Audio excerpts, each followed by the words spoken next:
do you feel about charter schools in general, and I guess maybe more specifically than in the 39th district? Mm-hmm. A lot of people would prefer that public schools be public and not run by private companies.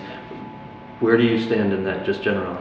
I think that there are a lot of concerns, and very important concerns about charter schools operating in our community. I think they are diverting resources, dollars that our public schools need into the hands of private school operators.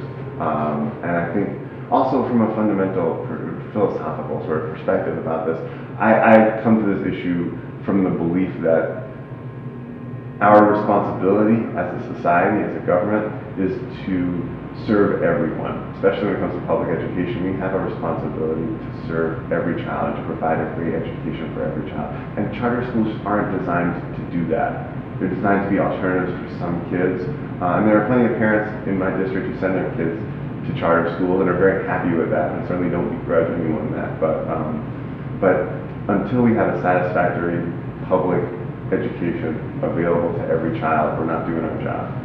Your opponent is basically saying that your plan for public schools would rob our children of possibilities for the future. But they also specifically mentioned that you did not denounce charter schools in your questionnaire, I guess. Yeah. IBO. This is one of many mailers my opponents sent out in this race that are just absolutely misleading and just fundamentally distorting the truth. So where this mailer comes from, there was a question on this questionnaire that said, do you support removing all state funding from charter schools? And I didn't check yes or no, and I wrote a nice lengthy note afterwards where I said, listen, if we take all the state funding away from charter schools, they're just going to have to fold because they rely on some state funding. But I think it's really important that we not invest too much of our state's resources in charter schools, and I don't think we should be expanding the amount of funding that we're providing for charter schools. So a measured and thoughtful response in my opinion. I'm not trying to come off wrong, but I thought about the question and I provided an answer. And the claim that my opponent is making is that by not checking yes or no to that question, I did not oppose funding for charter schools, which is just, it's just a very clear distortion of my opinions on the matter. Separate from any distortion of your opinion or your phrasing, is it for your opponent to make that type of charge against you? Well, it's politics, and politics gets dirty, especially here in Illinois, as we talked about before. And I think fundamentally it's a disservice to the voters. The good news in my mind is that voters are smart people and they care about these issues and they're willing to look past the sort of shocking looking mailers that they get in their mailboxes and actually figure out what's going on.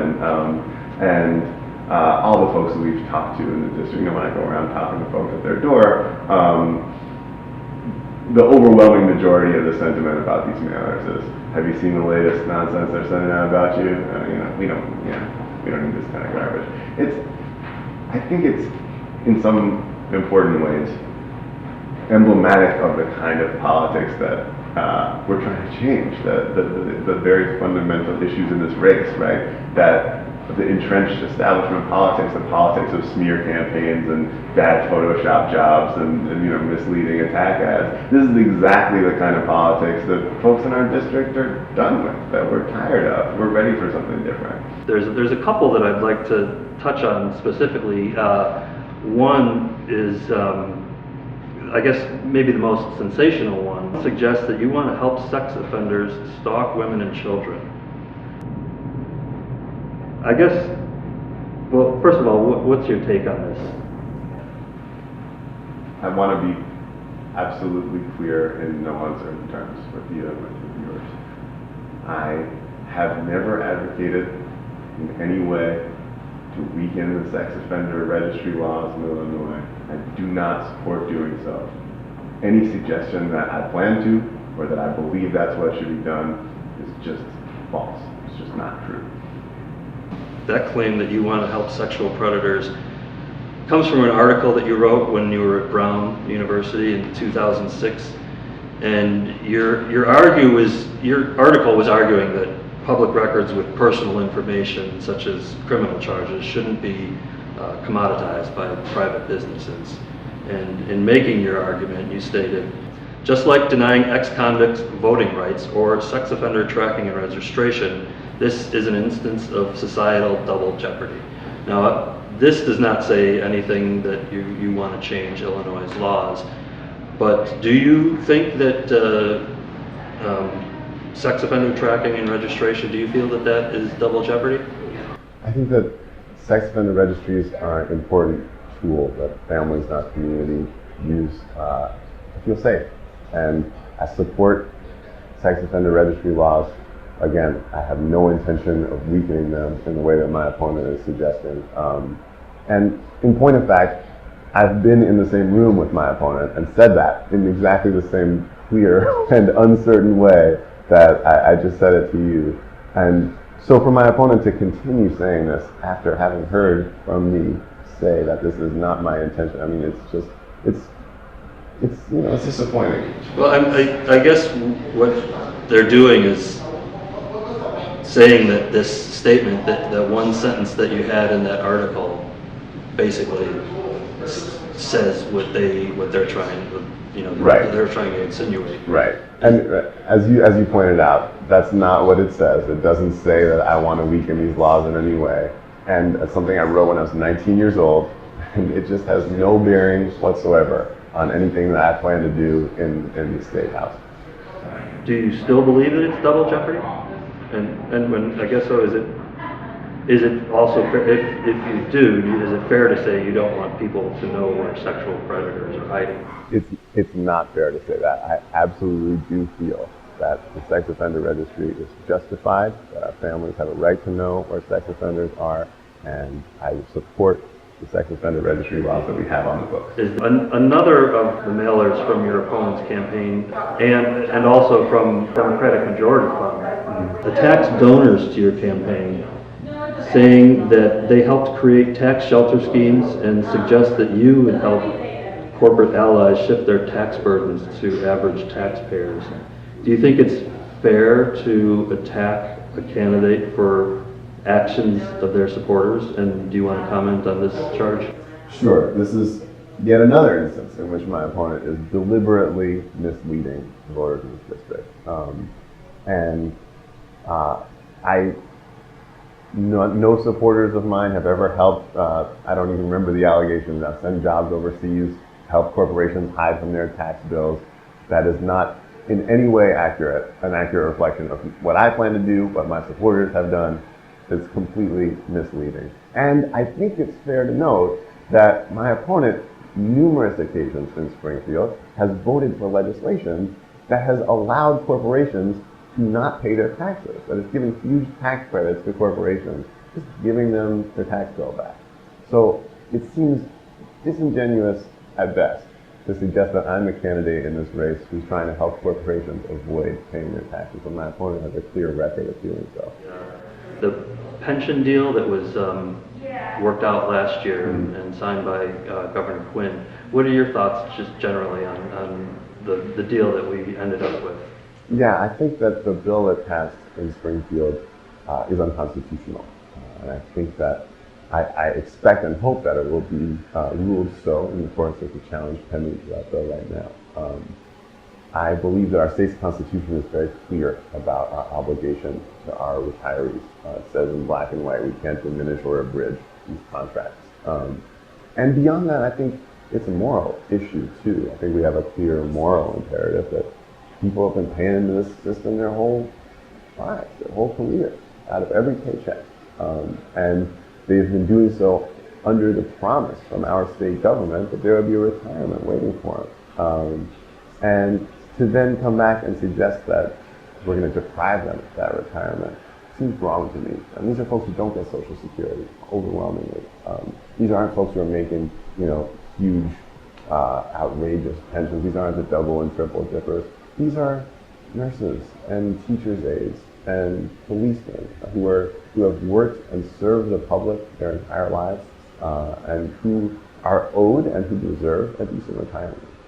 Do you think it basically would end up being a worse situation, passing this law that is going to have to be challenged and then basically go back to the drawing board? Well, I think that this is an issue that we will have to take up again in the legislature, because I think that this law is going to get overturned, and we're going to have to deal with this question again.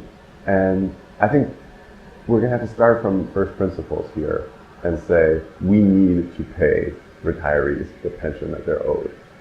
This is a contract. The Supreme Court of the state, hopefully, will say that it's a contract we have to honor. So let's start from there.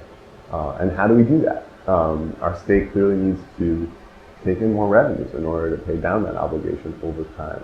And again, I think there's a little bit of a sort of Chicken Little syndrome here that this crushing pension debt is coming down on us tomorrow, and we got to solve it right now.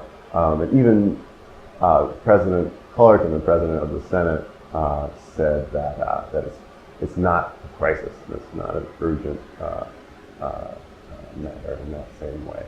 So I think there's a lot of folks in Springfield who understand that this is a long-term obligation that we have to respect.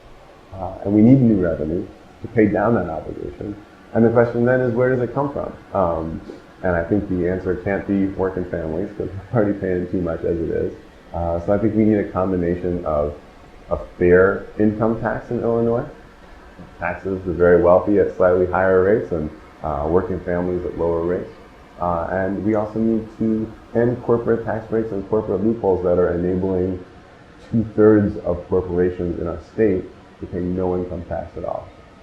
2 out of 3 corporations that do business in Illinois don't pay income tax whatsoever. And that has to stop. And I think if we can get those folks to pay what they owe, we are going to have revenue that will enable us to pay down that pension obligation over time and then stabilize our state's economy. Separate from the pension crisis or situation, you talked about the state having trouble paying its obligations to small groups like the group in Hermosa. Yeah. Is that group and groups like that, are they still having those problems getting their... Yeah, the state still has a pretty considerable backlog of bills. And I don't think it's actually separate at all from the pension question. I think there's a big picture question in our state of how are we going to stabilize our economy.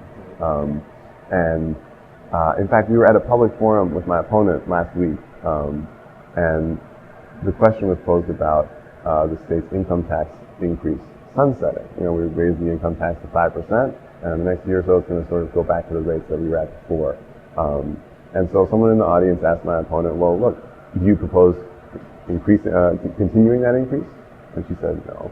And then he said, well, what are you going to do about the $3 billion of revenue that we're going to lose?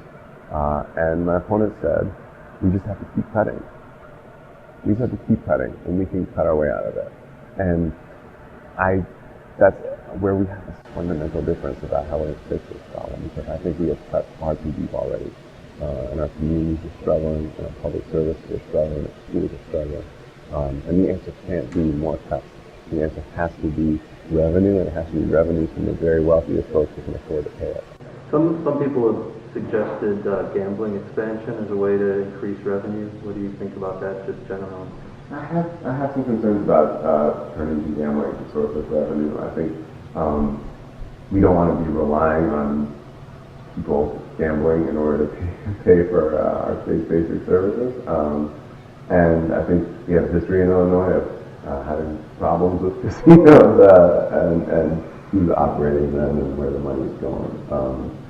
And I think there are more sustainable and balanced ways for us to generate revenue in our state that we should be looking at before we look at building casinos downtown. A couple of states have turned to legalizing and taxing recreational cannabis for controlling crime, right, on one side and raising money on the other. Yeah. What do you think of that could be a possibility that Illinois might want to look at in the future? I think we should see how it's going to work in places like Colorado and Washington. I think the